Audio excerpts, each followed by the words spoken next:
आज एक ट्रू और फॉल्स वाला गेम खेलते हैं, ठीक है। स्टेटमेंट देता हूं, आप बताओ ट्रू है या फॉल्स है, ठीक है। मौत को मौत आ सकती है, मृत्यु की मृत्यु हो सकती है, बताइए ट्रू है या फॉल्स है। टाइम खत्म हो गया है, ठीक है ना। अगर आप भी मेरी तरह सोचते थे या हैं कि फॉल्स है, तो फिर ये एपिसोड आपके लिए बहुत जरूरी है। ऐसा करें, महाकाल का नाम लेकर सब्सक्राइब का बटन दबा दो, देखने में परम आनंद आएगा बच्चा। अगर आपने सत्य कहा है तो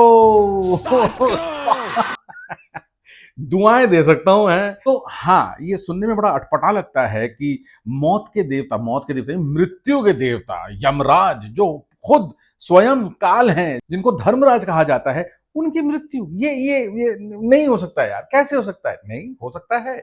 क्या है कि इसको समझने के लिए मैं आपको एक दूसरी कहानी सुनाता हूं, ऑफिस की कहानी। मान लो एक बॉस है, आप ही के बॉस हैं, ठीक है। वो बॉस एक रूल बनाते हैं कि देखो आज से ये रूल लागू हो गया और इस रूल का कोई उल्लंघन नहीं करेगा, जिसने किया तो देख लेना।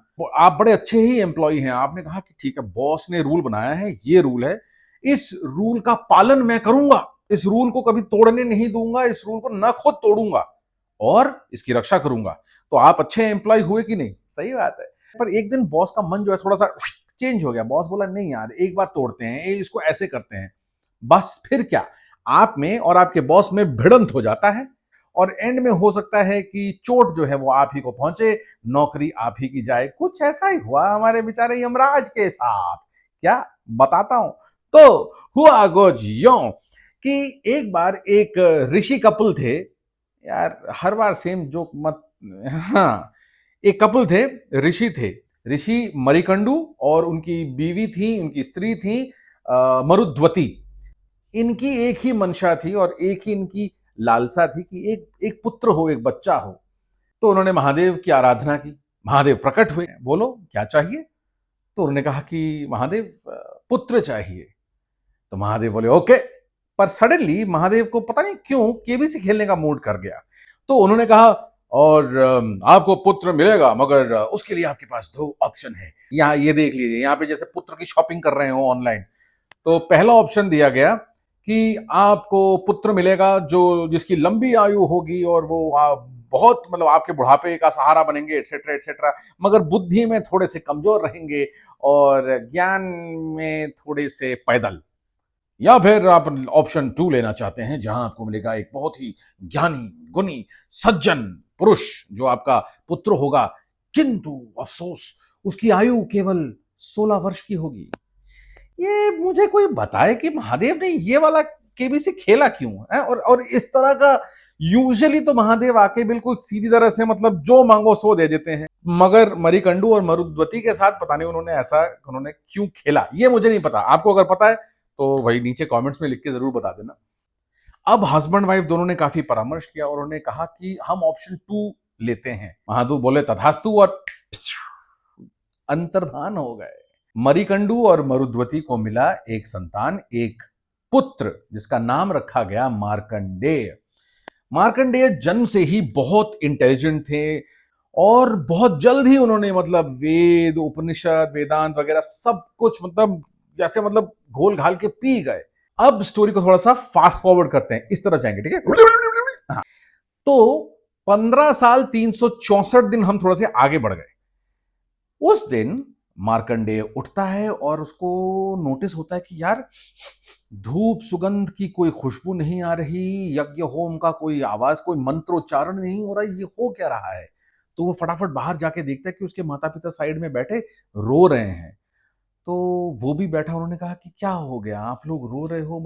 तो तब उन्होंने बताया कि ऐसा ऐसा सीन है और कि मार्कंडेय की जीवन रेखा केवल 16 साल तक है और आज 16वां साल जो है लग जाएगा, आज उसको जाना पड़ेगा सदा के लिए। मार्कंडेय भी ये सुन के बहुत सैड हो गया, नेचुरल सी बात है।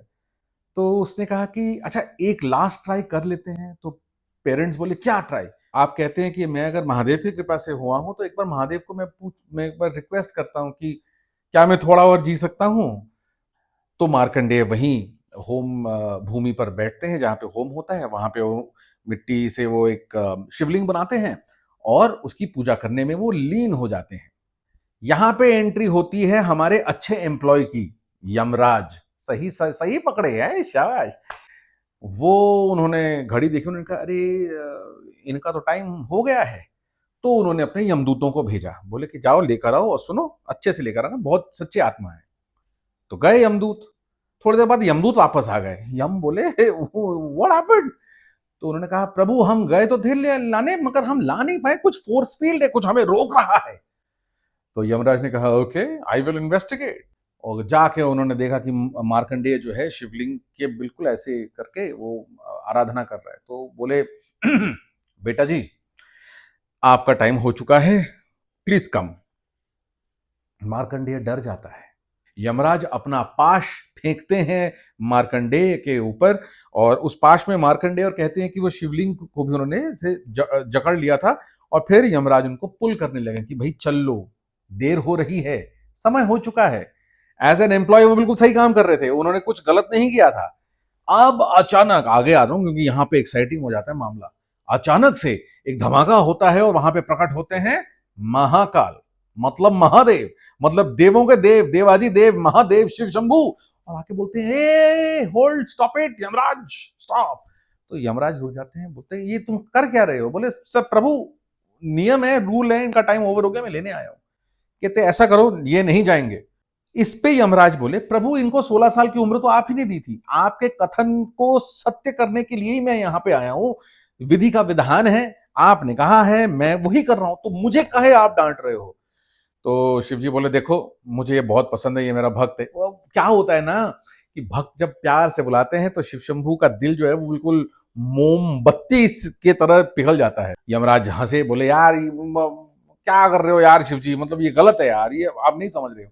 बोल के वापस वो मार्कंडेय को खींच के अपने साथ लेके जाने लगे। शिव जी को आया भयंकर गुस्सा, उन्होंने उठाया त्रिशूल और दे मारा यम को। यम को शिव ने त्रिशूल से बींध दिया और मृत्यु के देवता की मृत्यु हो गई। और जैसे ही ऐसे हुआ चारों तरफ हाहाकार मचने लगा, क्योंकि प्रकृति का वो जो एक नियम है कि जिसका जन्म होता है उसकी मृत्यु निश्चित है, निर्धारित है, ये तो अब नहीं रहा। तो यूजुअली ऑफिसेज में क्या होता है, जब बॉस कुछ ऐसी हरकत कर बैठता है तो एक बोर्ड ऑफ डायरेक्टर्स की मीटिंग बैठती है। यहां पर भी वही हुआ। वो बोर्ड मीटिंग में सब बैठे, ब्रह्मा आए, विष्णु आए, इंद्र, बाकी देवता, और उन सब ने गंभीरता पूर्वक ऐसे ठुड्डी पे हाथ फिराते हुए कहा कि नहीं ये तो गलत हो गया, ये तो सच में गलत हो गया। फिर ब्रह्मा ने और विष्णु जो है शिव को समझाया कि जरा आप सुने शिव जी, अब आपने मृत्यु को मार दिया तो ये बेचारा गया, ठीक है, अब इसका मतलब कि कोई मर नहीं सकता, यानी कि दैत्य, दानव, राक्षस, असुर, इनको मिल जाता है फ्री हैंड, मतलब बिना वीजा के कहीं भी जा सकते हैं और ये मरेंगे भी नहीं। तो इनका उत्पात और बढ़ेगा, और रहे भू, मतलब धरती पे जो रहने वाले जो लोग हैं मानव, कहते हैं अब ये भी बहुत और भी खुश हो जाएंगे, ये इनका पॉपुलेशन बढ़ता जाएगा, क्योंकि मरेगा तो कोई नहीं, मृत्यु जब है ही नहीं, सिर्फ जन्मते रहेंगे और आजीवन जीते रहेंगे, ये तो पिकनिक हो जाएगा एक तरह से। और इससे पृथ्वी का बैलेंस जो है वो बिगड़ जाएगा, प्रकृति का बैलेंस बिगड़ जाएगा, काफी हद तक तो हो भी रहा है ना पॉपुलेशन की वजह से। तब शिव जी को लगा ओ बैलेंस बिगड़ जाएगा, ये तो गड़बड़ हो गया, ये तो ऐसा हो नहीं होना चाहिए था। He realised his mistake. तो उन्होंने कहा कि हाँ, अब no this is the sign of a good boss, हाँ, कि उनको पता चला कि मैंने तैश में आके ऐसा कर दिया मगर गलत किया, अच्छा चलो इसको ठीक कैसे करते हैं। तो शिव जी ने एक कंडीशन रखा, उन्होंने कहा देखो एक चीज है, मैं यम को वापस में जिंदा तो कर सकता हूं अपने योगिक पावर से, मगर इस बच्चे को नहीं छोड़ूंगा मैं मार्कंडेय को चिरंजीवी बनाना हूं, चिरंजीवी, इमोर्टैलिटी, नो डेथ। मगर अगर आप लोग मुझे ये करने को अलाउ करोगे तभी मैं यम को रिवाइव करूंगा। इस पे वापस बोर्ड ऑफ डायरेक्टर्स ने थोड़ा उन्होंने थोड़ी सी खुजर पुजर की और उन्होंने कहा कि हाँ चलो ठीक है, एक एक्सेप्शन चलो ठीक है करने दो, बट इस जो बेचारा हमारा जो अच्छा सा एम्प्लॉय था उसकी जो जान चली गई उसको वापस ले आते हैं। तो अग्री किया, साइन वाइन किया गया, मतलब सच में नहीं साइन किया गया, साइन वाइन किया गया कि ठीक है ऐसा ही होगा। तो महादेव ने मार्कंडेय को मृत्युहीन कर दिया, मृत्यु से छुटकारा दिला दिया, और वो बने पहले चिरंजीवी जो आजीवन, yes correct.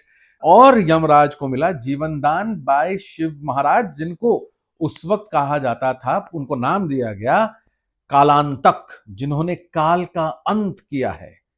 And with that we come to the end of the story. बस इसे एक चीज आप समझ लेना कि ऐसा बॉस मिलना बड़ा दुर्लभ होता है जो गलती करे और उसके बाद अपनी गलती मान ले और उसको ठीक करने की क्षमता रखे, वरना वो गलती करके निकल लेने वाले लोग ही ज्यादा मिलते हैं। अब इसके लिए आपकी किस्मत है कि आपको अच्छा बॉस मिले, वरना ढूंढते रहो नई नौकरी और नया बॉस। नमस्ते, मैं हूं देव और ये है मेरा YouTube channel the Kamdev official. अगर आज की कहानी आपको अच्छी लगी तो महाकाल का नाम लेके फटाफट सब्सक्रिप्शन का बटन दबा दीजिए। इससे आपका और मेरा परिवार जो है वो बढ़ता जाएगा और इसी तरह यहीं पे हम हिंदू माइथोलॉजी की काफी महत्वपूर्ण बातें कर सकेंगे। Until next time.